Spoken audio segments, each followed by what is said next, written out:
long list of dumb things it knows not to do. A Mars rover hasn't got time to ask whether it should attempt a steep slope. Radio waves traveling at the speed of light take about 20 minutes for the round trip to Earth. By the time it got an answer, it might be a heap of twisted metal at the bottom of a canyon. A rover has to think for itself.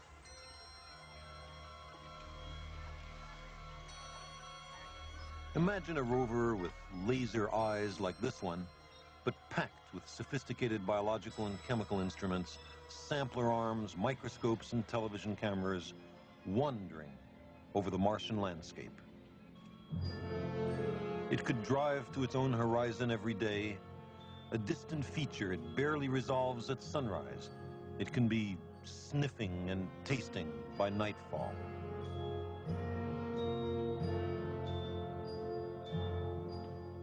Billions of people could watch the unfolding adventure on their television sets as the rover explores the ancient river bottoms or cautiously approaches the enigmatic pyramids of Elysium.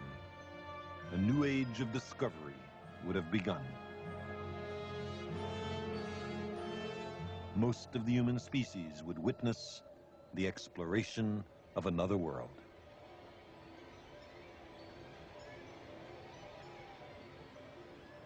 Only 80 years ago, we could come no closer to Mars than straining to see a tiny, shimmering image through a telescope in Arizona. Now, our instruments have actually touched down on the planet. Viking is a legacy of H.G. Wells and Percival Lowell, Robert Goddard. Science is a collaborative enterprise spanning the generations. When it permits us to see the far side of some new horizon, we remember those who prepared the way, seeing for them also. On each lander, there is a microdot on which is written very small the names of 10,000 men and women responsible for Viking's splendid achievement. One of the names in this microdot belonged to a friend of mine, a remarkable microbiologist named Wolf Vishniak. He was the first person to build a machine to look for microbes on another world. His friends called it the wolf trap. It contained a liquid nutrient to which Martian soil would be added, and any microbes that liked the food would grow in that nutrient medium and cloud it. The wolf trap was selected to go with Viking to Mars, but NASA is especially vulnerable to budget cuts, and the wolf trap was removed as an economy measure. It was a terrible blow to Vishniak. He'd worked 12 years on it. Others might have stalked off the project, but Vishniak was a gentle and dedicated man. He decided instead to study the most Mars-like environment on this planet, the dry valleys of Antarctica, which were long thought to be lifeless.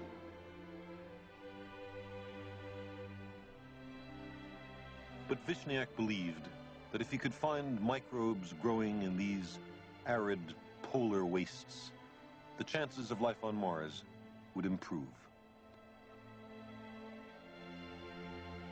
So in November 1973, Vishniak was left in a remote valley in the Asgard Mountains of Antarctica.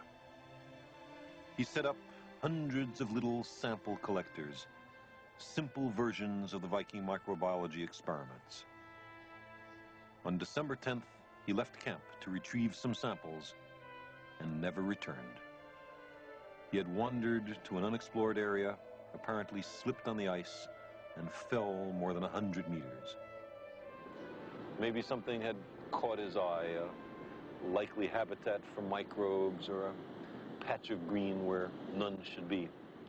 The last entry in his notebook was Station 202 retrieved, 22:30 hours. Soil temperature minus 10 degrees. Air temperature minus 16 degrees. It had been a typical summer temperature for Mars. Some of his soil samples were later returned, and Vishniak's colleagues discovered that there really is life in the dry valleys of Antarctica, that life is even more tenacious than we had imagined. That fact may turn out to be very important for the future history of Mars.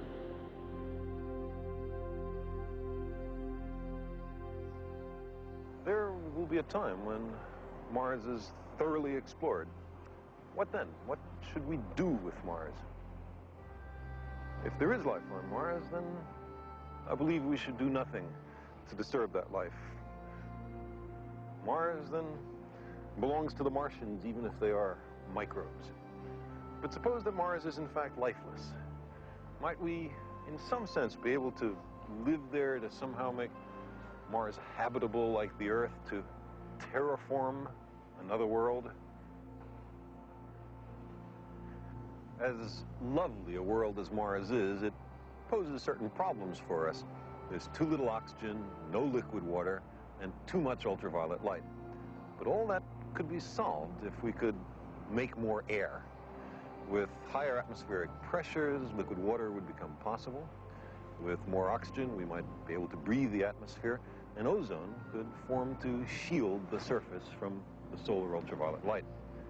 The evidence for past liquid water suggests that Mars once had a denser atmosphere, which can't have all escaped to space. It has to be on the planet somewhere.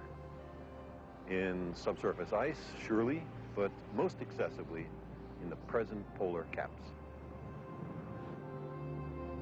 To vaporize the ice caps, we must heat them, preferably by covering them with something dark to absorb more sunlight. That thing ought also to be cheap and able to make copies of itself. Well, there are such things. We call them plants. We would need to evolve by artificial selection and genetic engineering dark plants able to survive the severe Martian environment. Such plants could be seeded on the vast expanse of the Martian polar ice caps, taking root, spreading, giving off oxygen, darkening the surface, melting the ice, and releasing the ancient Martian atmosphere from its long captivity. We might even imagine a kind of Martian Johnny Appleseed, robot or human, roaming the frozen polar wastes in an endeavor which benefits only the generations to come. It might take hundreds or thousands of years.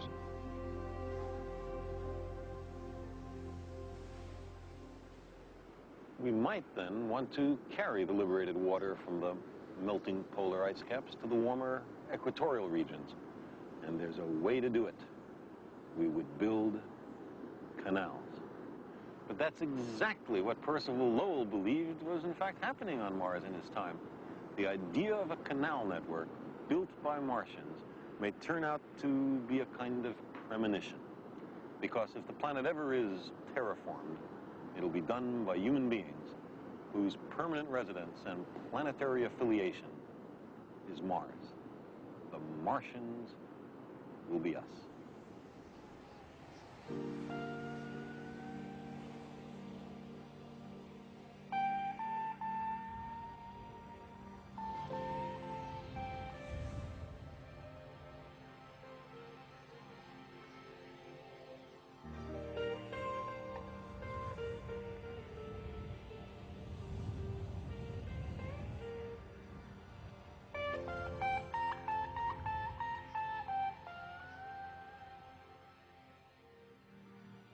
Mars today is strictly relevant to the global environment of the Earth.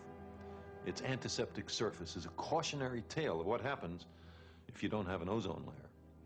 Its great dust storms and the resulting cooling of its surface played a role in the discovery of nuclear winter, the catastrophic climate change on Earth predicted to follow nuclear war.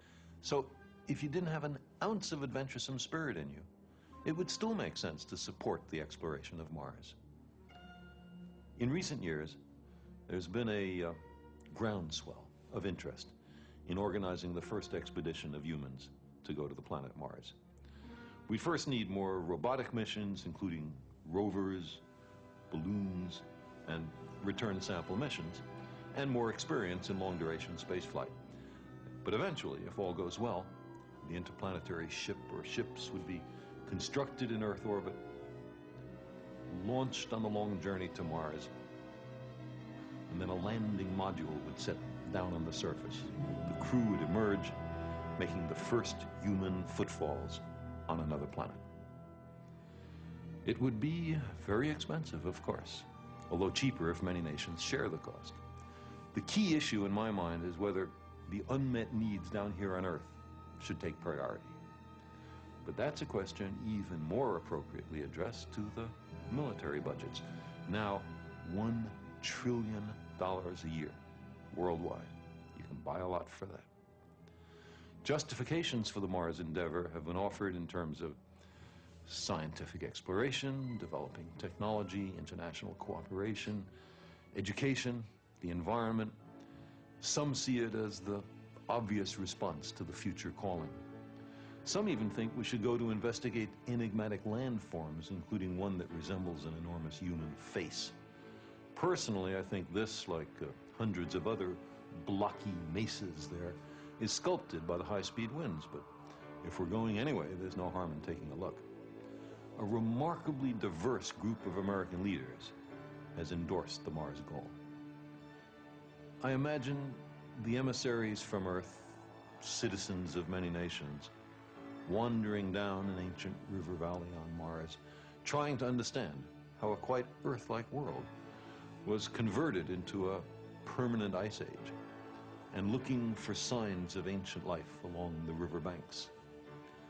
In the long run, the significance of such a mission is nothing less than the conversion of humanity into a multi-planet species.